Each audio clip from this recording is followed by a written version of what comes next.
Hey everyone, welcome back to the program. I am excited to be here connected today with Abigail, also known as Abby Morales. Thank you so much for being part of the program.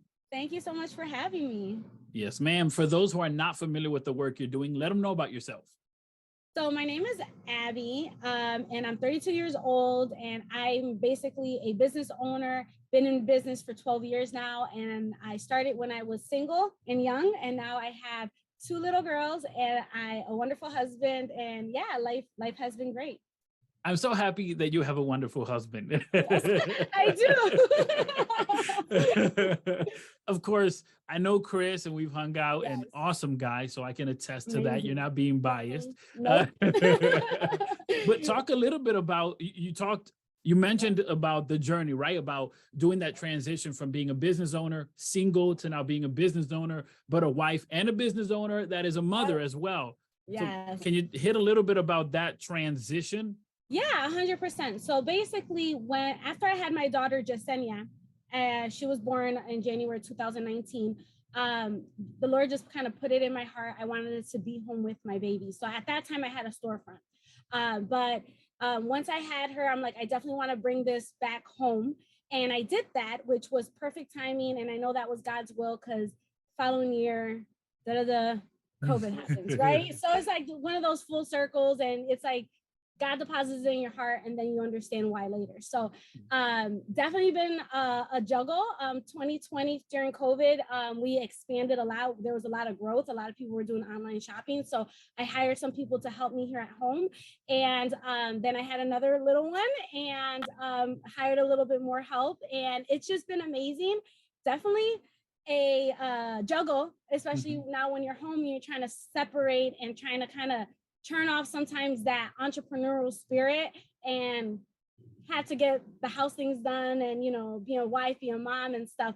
But it's definitely been a blessing. So I cannot complain. I love it. Now you use the term juggling. Yes. Most individuals talk about either creating harmony or creating balance. Do you just describe it as that, just juggling what's in front of you? It's definitely, I've learned this year a lot about, it's about prioritizing, about being where your feet are. So like, whatever I have going on in front of me, I need to focus on that and give it 100%. Because if I'm doing everything 50-50, that's when I get overwhelmed. So I've time blocked, even with my employees. When I hired them, I'm like, hey, I need help with my business, and I need help with my girls. They knew that was part of the job description, to also help me with my girls. And they've been an amazing help. So sometimes I'll have them watching them, so I can get some work done, uninterrupted work. And then other times I'll have them working on the business so I can watch the girls. Sometimes I try to do both at the same time. And I notice when I do that, it doesn't always come out that great. So it's definitely a discipline that I had to keep working on. But I will definitely say, and I think Chris can attest to that I've gotten better. So, you talk about balancing marriage, motherhood, that entrepreneur spirit, knowing how to say, okay, this is the moment that I'm mom, or I'm wife, or I'm doing all these things. Initially, you and I met many moons ago, Yes. and we met in the confines, in the setting of church. Yes. And I know how big faith is in your life, but talk 100%. A little bit about balancing your faith and your business, right? Balancing that faith and the entrepreneur spirit you have.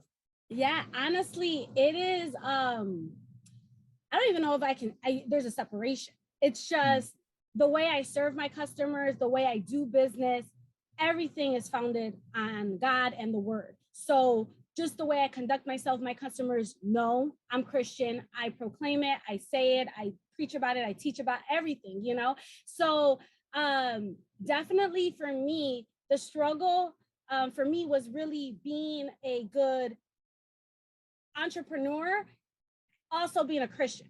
Because for me, it was very hard. I have always felt like, hey, I want to bless people, and to bless people, you see they walk in, you want to give them discounts, you want to do that. And through my journey, I've learned that I had to get better at dealing with God's business and being a good steward with it appropriately. Because I spent so many years in debt and my business was a blessing to everyone else, but it was a financial burden for myself.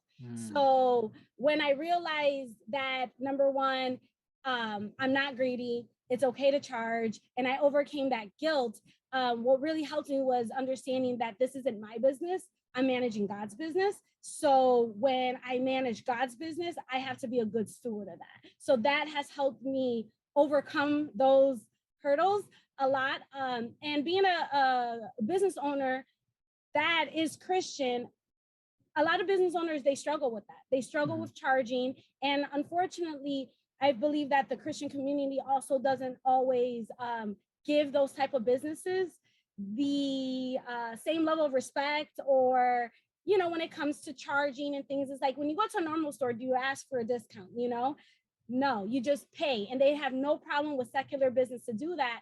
But I don't know if it's also the Hispanic culture sometimes with that too, but that's why we're here to talk about it and just kind of educate people. Because when now I have family members and friends that are starting businesses, anytime they want to offer me a discount, I'm like, nope, because I know, like, I want you to be successful. I want you to be profitable, and I want it to be a blessing for your life and for your family.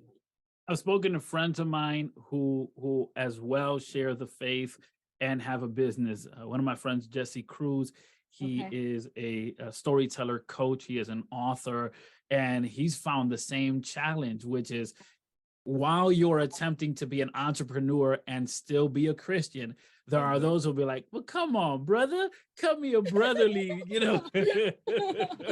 Yeah. And that honestly, I had a couple of coaches, business coaches that were also Christian, and in their coaching, they spoke about God, which helped me because I was able to relate to them. And they were the ones, Christy Wright was one of them, she used to work for Dave Ramsey. That helped me overcome that guilt. And it wasn't easy. In the beginning, I had an employee, and she'd go upstairs, and I'll handle the customers because I didn't know how to say no, because I'm a people pleaser. And I just, you know, if someone asks, you know, but then I had a sign at the register, and I was like, hey, no discounts other than when we're throwing a sale. I mean, I have stories, you know, but yeah, it was definitely. And then I ended up realizing when you're saying no to something, why you're saying it, the intention behind it is not that I'm trying to be mean. I need to pay my employees. Now that I have little ones, I have to, you know, I also contribute to the household. And it became easier when I understood why I was saying no. It's because I'm saying yes to something else. And I think when people wrap their heads around that, it becomes a little bit easier to know when to say yes and when to say no. And there's times where the Lord will put in my heart, hey, do something for this person, or, you know, give this person a discount. But I mean, I was doing it every single day to every single customer because I like them. I talked to them for 20 minutes and I was just like, oh, here's a discount, you know, and you can't do that. So, you know, talking about the success of the business, right? I mean, as you mentioned, right, that saying no is because, well, I need to sustain my family, my household. I want to stay out of debt and hopefully stay a business up, you know, float. So talk a little bit about how do you manage, or how do you determine the level of success? Because it sounded like early on success was how many people can I serve, where now it's like, okay, let me tighten up on this. How do you manage or determine that you're being successful?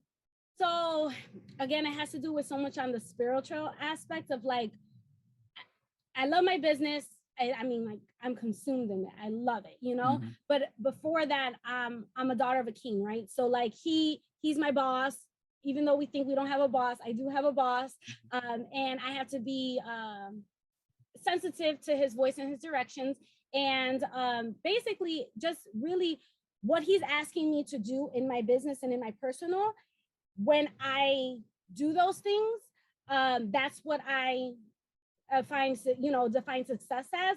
And then when I kind of see it come full circle, where it's like, I took that leap of faith, he put it in my heart, I know it's him, you know, but then when you see it come full circle and you're like, I knew I wasn't crazy.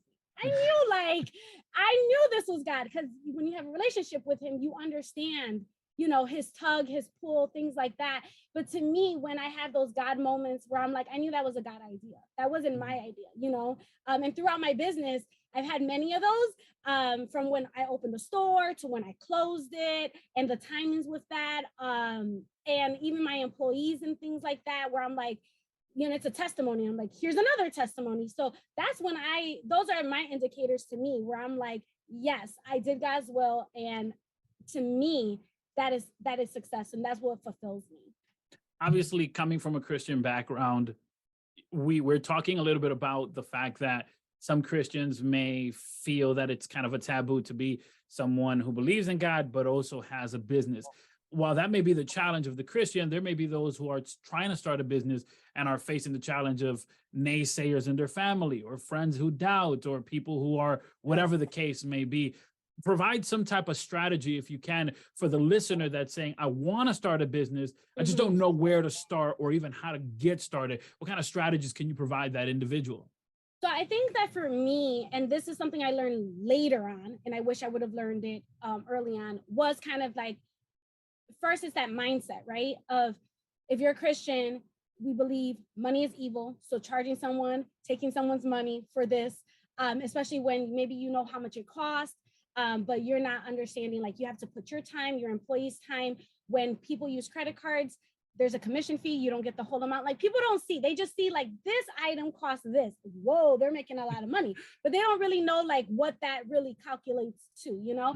So for me, it was first coming to terms with the fact that, like, number one, money isn't evil. It's the love of money. That's what the word says. It's the love. So, but it's a tool, right?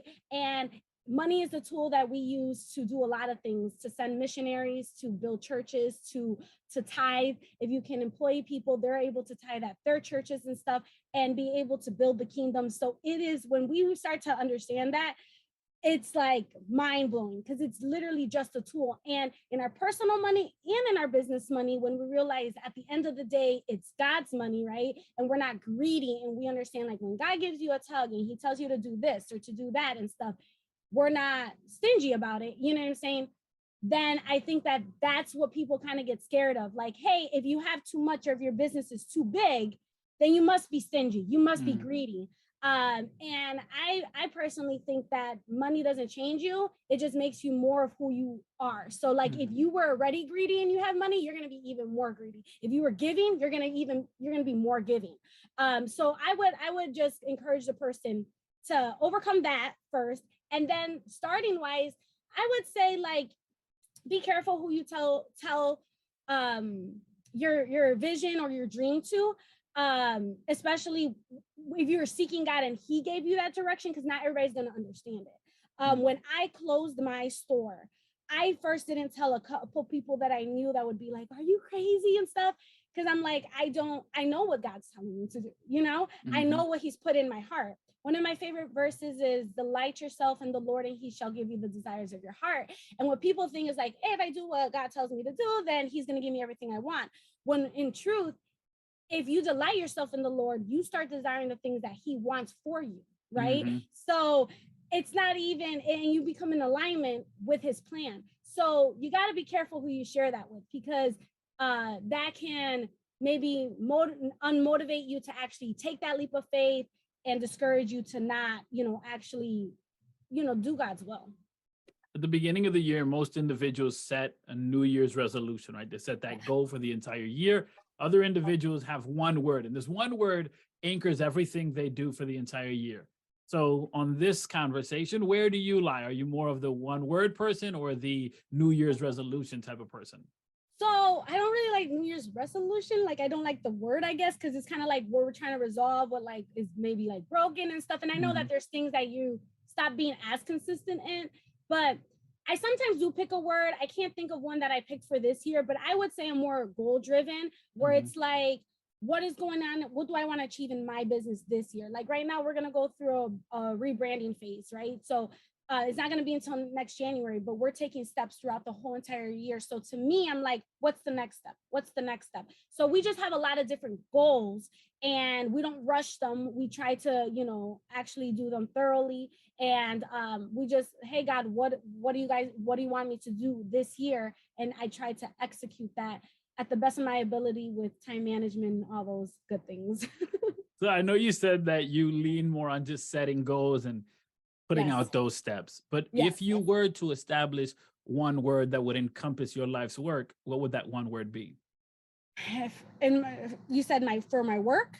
If there was one word that would encompass your life's work, what would that word be? Oh man, this one's a tough one.